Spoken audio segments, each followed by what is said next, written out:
नमस्कार, मी Saurabh Koratkar. World one या आमच्या स्पेशल शोमध्ये तुम्हा सगळ्यांचं स्वागत. जगभरातल्या सगळ्या महत्त्वाच्या घडामोडींचा आढावा आपल्याला घ्यायचा आहे, त्यांचं विश्लेषण आपल्याला बघायचं आहे. पण आपण बघितलं गेल्या आठवड्यात ट्रम्प हे आता सत्तेवर आले. त्यांनी अमेरिकेच्या अध्यक्षपदाची सूत्र जी आहे ती स्वतःच्या हातात घेतली आहे आणि त्यानंतर त्यांनी जी वादग्रस्त विधानं केली होती किंवा जी वादग्रस्त आश्वासनं अमेरिकी जनतेला दिली होती त्या आश्वासनांच्या पूर्ततेने आता एक महत्त्वाचं पाऊल उचललं आहे. ती म्हणजे ट्रम्प यांची आता आदेश दिले आहेत की मेक्सिको आणि अमेरिकेमध्ये भिंत बांधण्याचे हे आदेश आहेत. त्याचबरोबर विस्थापितांसंदर्भातलं त्यांचं धोरणसुद्धा त्यांनी राबवायला आता सुरुवात केली आहे. नेमकं काय अमेरिकेत घडतं हे आपल्याला बघायचं आहे, त्याचं विश्लेषणसुद्धा आपल्याला ऐकायचं आहे. पण सुरुवातीला बघूयात हेडलाईन. ट्रम्पच्या आदेशानंतर मेक्सिको अमेरिका सीमेवर 32,000 किलोमीटरची भिंत उभारणीच्या प्रक्रियेला सुरुवात. दोन्ही देश उचलणार बॉर्डर वॉर प्रकल्पाचा खर्च.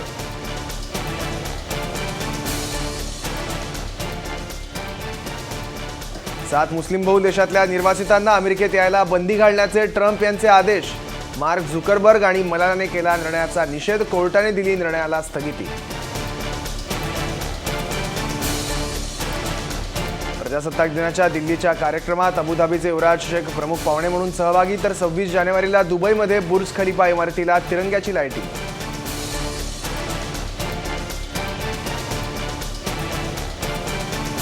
भारत आणि यूएईमध्ये संरक्षण, बंदरं, सायबर, वाणिज्य यासह इतर 9 क्षेत्रांबाबत महत्त्वाचे करार. युवराज नहयान आणि पंतप्रधान मोदी यांची प्रजासत्ताक दिनाच्या पूर्वसंध्येला संयुक्त पत्रकार परिषदेत माहिती.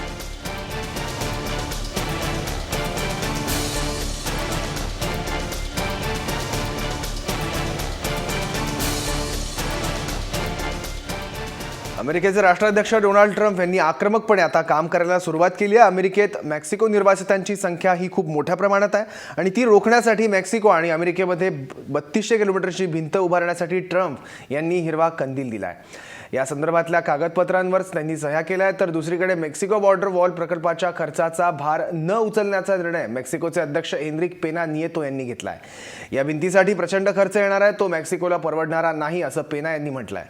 त्यामुळे या भिंतीचा खर्च अमेरिकेला करावा लागणार आहे. अमेरिकेत येणारे निर्वासितांचे लोंढे ट्रम्प यांच्या प्रचाराचा प्रमुख मुद्दा होते.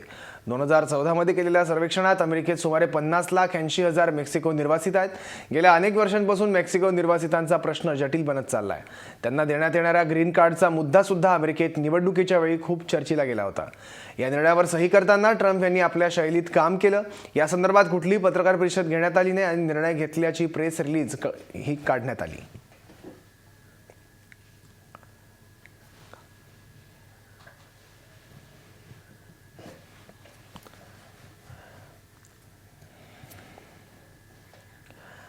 अमेरिकेचे राष्ट्राध्यक्ष डोनाल्ड ट्रम्प यांनी त्यांच्या प्रचारसभेत दिलेल्या आश्वासनांची पूर्तता आता करायला सुरुवात केली आहे.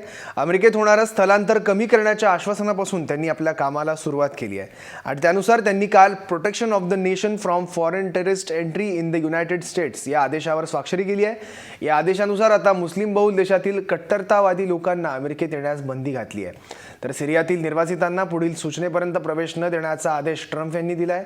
मूलतत्ववादी मुस्लिम दहशतवाद्यांना दूर ठेवण्यासाठी त्यांनी हा आदेश जारी केल्याचं त्यांच्याकडून सांगण्यात येत आहे. इराण, इराक, सिरिया, येमेन, सुदान, लिबिया, सोमालिया या देशांच्या लोकांना 30 दिवस प्रवेश बंदी घालण्यात आली आहे. अफगाणिस्तान, पाकिस्तान, सौदी अरेबिया या देशातील लोकांची कसून तपासणी केली जाईल असं या आदेशात सांगितलं आहे. पेंटागॉन येथे कार्यात्मक आदेशावर स्वाक्षरी करताना ट्रम्प यांनी सांगितलं की मूलतत्ववादी इस्लामी दहशतवाद्यांना अमेरिकेत येऊ द्यायचं नाहीये आणि आम्हाला ते इथे नको आहेत असं त्यांनी सांगितलं.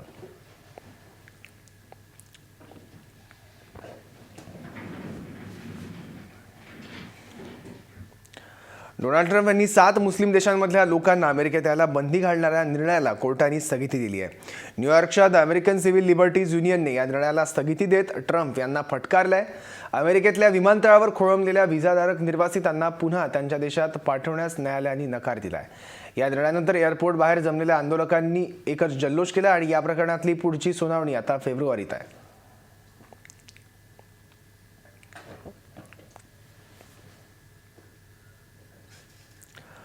पण डोनाल्ड ट्रम्प यांच्या निर्णयाचा आपल्याला फार त्रास झाला असं नोबेल पुरस्कार विजेत्या मलाला युसुफझईनं म्हटलंय. ट्रम्प यांच्या मुस्लिम निर्वासितांबद्दलच्या निर्णयामुळे आपल्याला दुःख झालंय असं मलालानं आपल्या प्रसिद्धी पत्रकात म्हटलंय आणि ट्रम्प यांच्या निर्णयाचा निषेध केला आहे.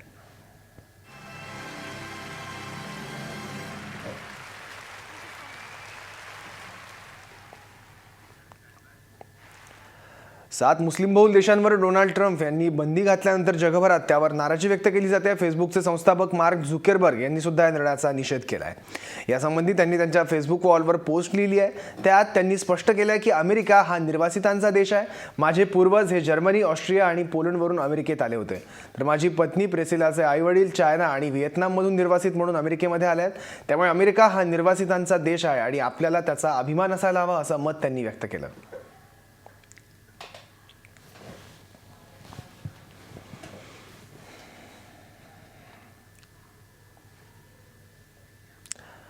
डोनाल्ड ट्रम्प यांच्या आदेशाविरोधात JF केनेडी विमानतळावर काल निदर्शनं करण्यात आली आहे. निर्वासित अमेरिकेतलं ग्रीन कार्ड मिळालेले नागरिक आणि कायदेशीर व्हिसा मिळालेल्या नागरिकांचा यात समावेश होता. डोनाल्ड ट्रम्प यांनी आदेशावर स्वाक्षरी करताना त्याची अंमलबजावणी सुरू केली आहे. त्यामुळे ग्रीन कार्ड आणि व्हिसा असलेल्यांनाही केनेडी विमानतळावर अडवण्यात आलं. त्यामुळे डोनाल्ड ट्रम्प आणि त्यांच्या आदेशाविरोधात जोरदार घोषणाबाजी करून निदर्शनं सुरू करण्यात आली आणि उद्या पुन्हा एकदा या आदेशाविरोधात प्रोटेस्ट मार्च काढण्यात येणार आहे. आपण बघतोय अमेरिकेचे राष्ट्राध्यक्ष ट्रम्प यांनी आक्रमकपणे काम करायला सुरुवात केली आहे. त्यांनी निवडणुकीपूर्वी जी आश्वासनं दिली होती त्या आश्वासनांच्या पूर्ततेसाठी आता ते प्रयत्न करत आहे. यातली बरीचशी आश्वासनही वादग्रस्त आहे. त्यावर बरीच टीकासुद्धा जगभरातून होते आहे. आणि यातला पहिला त्यांचा निर्णय तो म्हणजे मेक्सिको आणि अमेरिकेमध्ये 3200 किलोमीटरची भिंत उभारण्याचा. आणि या निर्णयाला ट्रम्प यांनी आता हिरवा कंदील दिला. या संदर्भात त्यांनी आदेशसुद्धा दिले आहेत. पण या संदर्भातल्या कागदपत्रांवर त्यांनी सह्यासुद्धा केल्या. पण दुसरीकडे मेक्सिको बॉर्डर वॉल प्रकल्पाच्या खर्चाचा भार न उचलण्याचा निर्णय मेक्सिकोचे अध्यक्ष एनरिक पेना नियेतो यांनी घेतला आहे. आणि याबद्दल आणखी माहिती घेण्यासाठी आपण आपल्या आंतरराष्ट्रीय अभ्यासक ज्या आहेत उत्तरा सहस्त्रबुद्धे त्यांच्याकडे जाऊया. त्या फोन लाईनवरनं आपल्यासोबत आहे. मॅडम, आपण बघतोय ट्रम्प यांनी जे वादग्रस्त आश्वासनं निवडणुकीपूर्वी दिली होती त्यांच्या पूर्ततेच्या दृष्टीने आता ते महत्त्वाची पावलं उचलत आहेत. विस्थापितांबद्दलचा त्यांनी हा सगळ्यात मोठा निर्णय घेतला. काय सांगाल याबद्दल? हा खरोखरच खूप मोठा निर्णय आहे, ज्याला वादग्रस्त असं म्हणता येईल. 7 देशातल्या म्हणजे 7 मुस्लिम बहुल देशातल्या लोकांना अमेरिकेत येण्यावरती त्यांनी बंदी घातली आहे.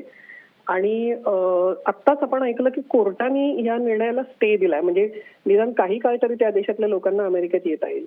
म्हणजे थोडासा आपण मला वाटतं वेगळ्या दृष्टीने विचार करू शकतो. तो असा की सध्या एकूणच विशेषतः मध्य पूर्वेतले जे देश आहेत, सिरिया विशेष करून, आणि त्या भागात जिथे शांतता आहे त्या ठिकाणच्या देशांमधनं निर्वासितांना लोंढे बाहेर येता येत आहेत आणि ते आपल्याकडे घेण्याला अनेक देशांचा विरोध आहे.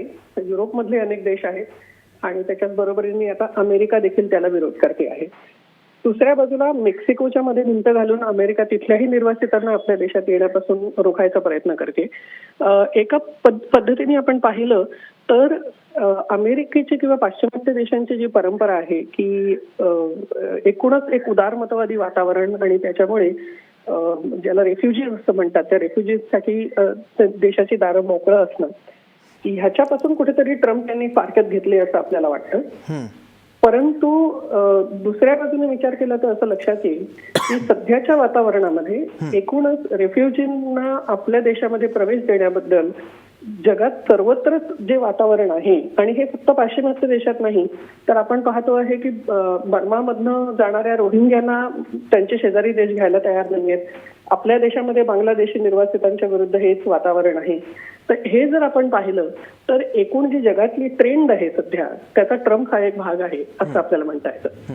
पण अगदी खरं मॅडम, युरोपमध्ये हा आपण लोकप्रियतावादी ट्रेंड बघतोय. पण असं असताना सुद्धा अँजेला मर्केल ज्या आहेत त्या आनंदाने विस्थापित असतील, निर्वासित असतील, त्यांचं स्वागत करतायत, त्यांना सामावून घेण्याचा प्रयत्न करतायत. पण एकीकडे उदार लोकशाही म्हणून अमेरिकेची ओळख इतके वर्ष राहिली होती आणि अशा उदार देशांनी असं पाऊल उचलून निर्वासितांना बाहेरची वाट दाखवणं कितपत योग्य वाटतं? असं नेमकं अमेरिकेत का होत आहे? हा, म्हणजे अमेरिकेची जी प्रतिमा आहे त्याच्या हे निश्चितपणे विरोधात जात आहे. तुम्ही झुकरबर्ग यांची प्रतिक्रिया आताच दाखवली. अगदी खरं. ज्याला आपण स्थलांतरितांचा देश म्हणतो हीच अमेरिकेची प्रतिमा आहे खरं म्हणजे. परंतु अमेरिकेत आज ते विरोधी जाण्याला जे वातावरण आहे त्याच्यात त्यांची जी सध्याची आर्थिक परिस्थिती आहे, विशेषतः आपण ज्याला लोअर मिडल क्लास म्हणतो त्या लोअर मिडल क्लासचा अशा निर्णयांना पाठिंबा आहे. आणि ह्या निर्णयांच्या मागे त्या लोअर मिडल क्लासची गेल्या 10-15 वर्षामध्ये जी खालावलेली स्थिती आहे, फॅक्टरीमध्ये जॉब जाणं, हे लोक बऱ्यापैकी मोठ्या प्रमाणात त्यांच्यामध्ये बेरोजगारी निर्माण होणं आणि त्यांचे जे काही वेतन आहे ते गेल्या काही वर्षामध्ये मुळीच वाढलेलं नाहीये. हे जे स्टॅग्नेशन तिथे आलेलं आहे त्या स्टॅग्नेशनचं कारण हे स्थलांतरित आहे. ह्या प्रकारचा समज हा जो तिथे पसरलेला आहे आणि हा सर्वत्र पसरलेला आहे, म्हणजे सगळ्या पाश्चिमात्य देशांमध्ये पसरलेला समज आहे. त्यामुळे काही जे नेते आहेत, म्हणजे याच्यापूर्वी ओबामा असतील किंवा तुम्ही मर्केल यांचं उदाहरण दिलं, ते ठामपणे जरी ह्याच्या निर्वासितांच्या बाजूने उभे राहत असले तरी उत्तरोत्तर वेगवेगळ्या देशातल्या राजकीय नेतृत्वाला अशा तऱ्हेने आपल्या देशामध्ये निर्वासितांना येऊ देण्याबद्दल विचार करायला भाग लावतील असं त्यांच्या देशातलं राजकीय वातावरण बनत चाललंय.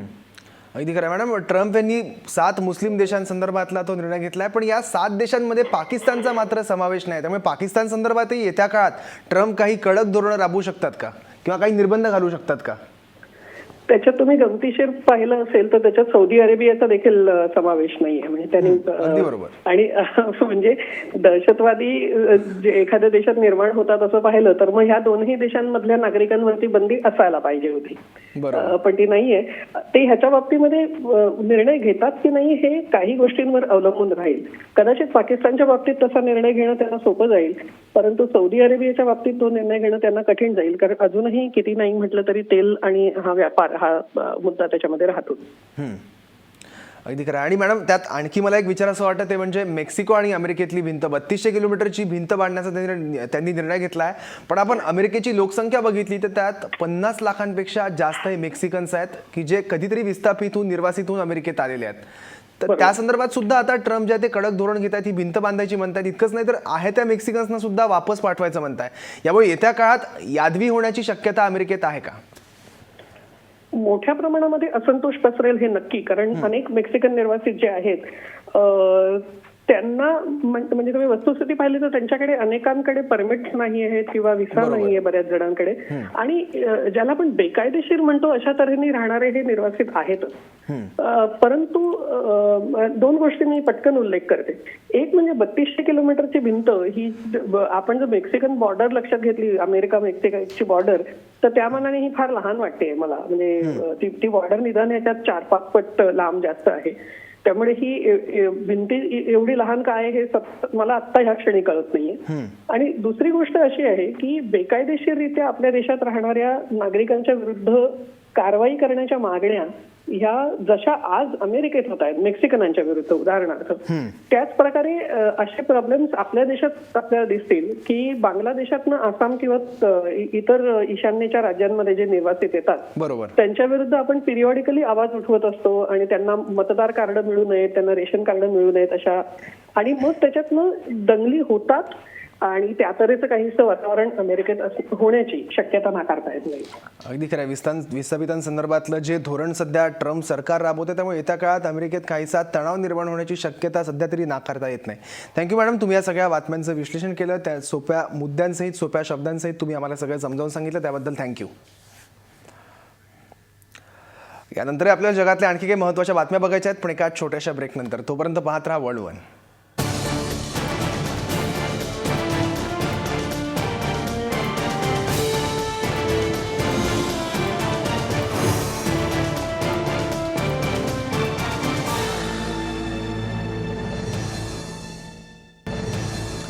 भारत आणि UAE मध्ये संरक्षण, बंदरं, सायबर, वाणिज्य यासह इतर 9 क्षेत्रांबाबत काही महत्त्वाचे करार झाले आहेत. प्रजासत्ताक दिनाच्या दिवशी UAEचे युवराज नहयान हे भारत दौऱ्यावर आले होते आणि त्यावेळीच या महत्त्वाच्या करारावर 25 जानेवारीला स्वाक्षऱ्या झाल्या. UAE हा भारताचा महत्त्वाचा भागीदार आणि जवळचा मित्र आहे. मूलभूत क्षेत्रात त्यांनी केलेल्या गुंतवणुकीचं आम्ही स्वागत करतो असंही पंतप्रधान मोदी यावेळी म्हटले आहेत. अबुधाबीत मंदिरासाठी जमीन दिल्याबद्दल पंतप्रधान मोदी यांनी अबुधाबीचे युवराज नहयान यांचे आभार मानले आहेत. The agreement of trade remedies signed today would strengthen our trade partnership further. Our energy partnership is an important bridge in our linkages. It contributes to our energy security. His Highness and I discuss ways to transform our energy ties in a strategic direction through specific projects and proposals. In this regard, long-term supply contracts and establishment of joint ventures in the energy sector can be beneficial avenues. Friends, security and defense cooperation have added growing new dimensions to our relationship. حيث تفتح اتفاقيات الشراكة الاستراتيجية وجملة الاتفاقيات الأخرى الموقعة اليوم أفقا رحبة وغير مسبوقة للتعاون والترابط والعمل المشترك وتمثل यानंतर काही महत्त्वाच्या घडामोडींचा वेगवान आढावा आपण घेऊया. भारताच्या प्रजासत्ताक दिनानिमित्त दुबईच्या 2722 फूट उंच असलेल्या बुर्ज खलिफाला तिरंग्याची लाइटिंग करण्यात आली होती. प्रजासत्ताक दिनाच्या कार्यक्रमात अबुधाबीचे युवराज शेख हे प्रमुख पाहुणे म्हणून भारतात उपस्थित होते. त्यानिमित्त दुबईतील बुर्ज खलिफाला तिरंग्याची सजावट करण्यात आली आणि दृश्य पाहण्यासाठी पर्यटकांनी यावेळी मोठी गर्दी केली होती.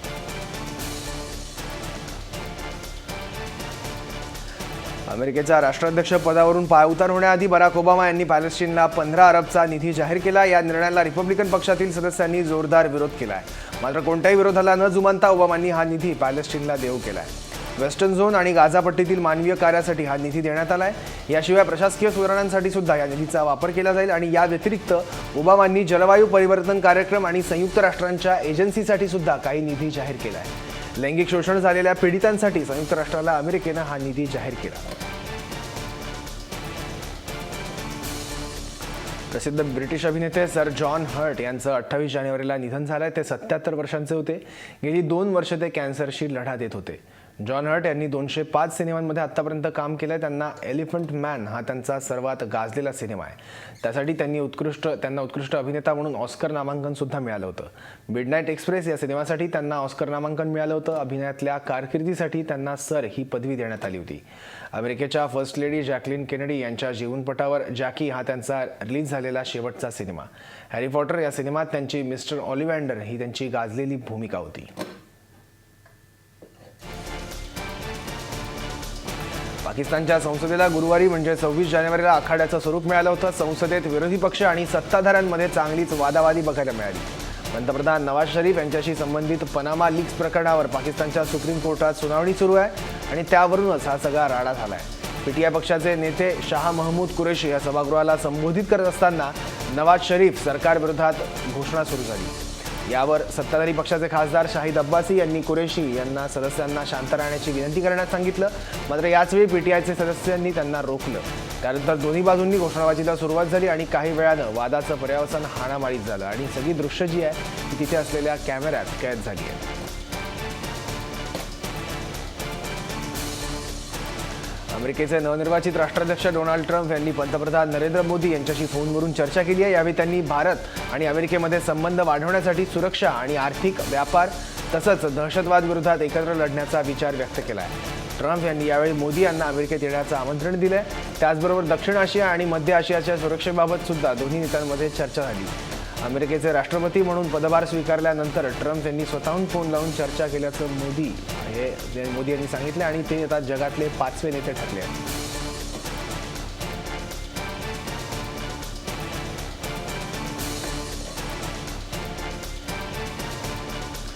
भारतीय वंशाचा हॉलिवूड अभिनेता देव पटेलला ऑस्करसाठी नॉमिनेशन मिळालंय. देव पटेल याला फिल्म लायनसाठी बेस्ट ॲक्टर इन सपोर्टिंग रोलसाठी नॉमिनेशन मिळालं आहे. हा सिनेमा भारतात येत्या 24 फेब्रुवारीला रिलीज होणार आहे. हा सिनेमा सर्वप्रथम टोरंटो फिल्म फेस्टिवलमध्ये रिलीज करण्यात आला होता. देव पटेलनं याआधी स्लमडॉग मिलियनेअरमध्ये लीड रोल केला आहे. या सिनेमाला देखील ऑस्कर मिळाला होता.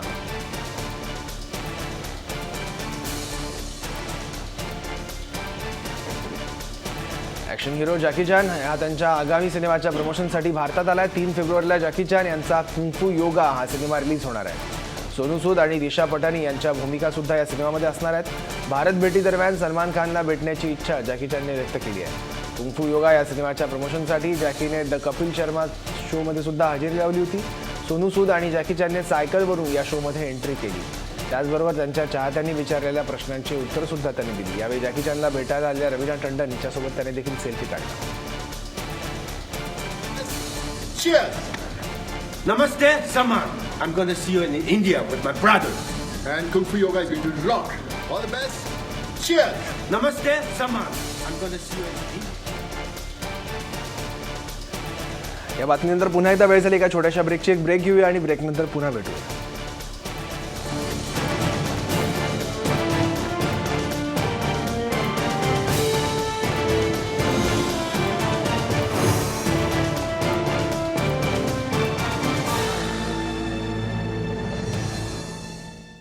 ब्रेकनंतर एक थोडी वेगळी बातमी आपण बघणार आहोत. स्पेनमधल्या एका कुत्रीचा व्हिडिओ सध्या सोशल मीडियावर चांगलाच व्हायरल झाला आहे. एक जखमी अवस्थेतली पायाला दुखापत झालेली कुत्री एका तरुणीला रस्त्यावर बेवारस अवस्थेत आढळून आली आणि त्यानंतर या तरुणीने वेरा नावाच्या या कुत्रीला दवाखान्यात नेऊन तिच्यावर उपचार केले. पण उपचारादरम्यान दूध येत असल्यामुळे तिने पिलांना जन्म दिल्याचं डॉक्टरच्या लक्षात आलं. वेराच्या पिलांचा शोध घेण्याची तरुणीची इच्छा असते, पण पिलांना नेमकं शोधायचं कसं हा प्रश्न त्या तरुणीला पडला. आणि त्यानंतर ही तरुणी वेराला पहिल्यांदा जिथे भेटली होती तिथे तिला नेलं आणि आपल्या पिल्लांना भेटण्यासाठी तळमळणाऱ्या वेराने 3 किलोमीटरचा प्रवास केला आणि त्यानंतर ती एका कारजवळ थांबली. वेराच्या सोबत तरुणीसुद्धा कारच्या आत गेली आणि तेव्हा 10 छोटी छोटी गोंडस पिल्लं आपल्या आईची वाट बघत असल्याचं तरुणीच्या लक्षात आलं आणि ती पिल्लं होती वेरा नावाच्या या कुत्रीची.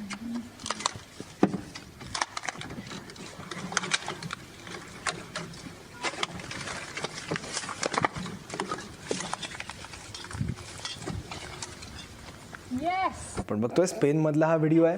वेरा नावाची ही कुत्री जी आहे ती रस्त्यात या तरुणीला सापडली होती. बहुतेक तिला तिच्या मालकाने सोडून दिलं असावं, पण तेव्हा ती जखमी अवस्थेत होती आणि यावेळी या तरुणीने तिला दवाखान्यात नेलं. डॉक्टरांना दाखवलं तेव्हा वेरा नावाच्या या कुत्रीला पिल्लं झाली असल्याचं डॉक्टरांच्या लक्षात आलं.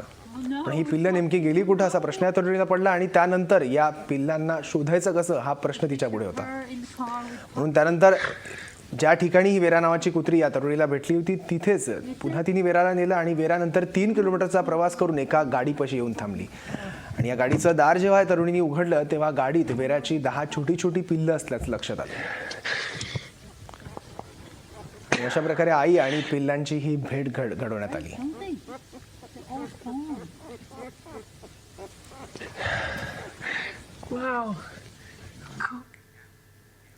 यासोबत वळूनमध्ये आता वेळ झाली. इथेच थांबण्याची. पाहत राहा महाराष्ट्र वन.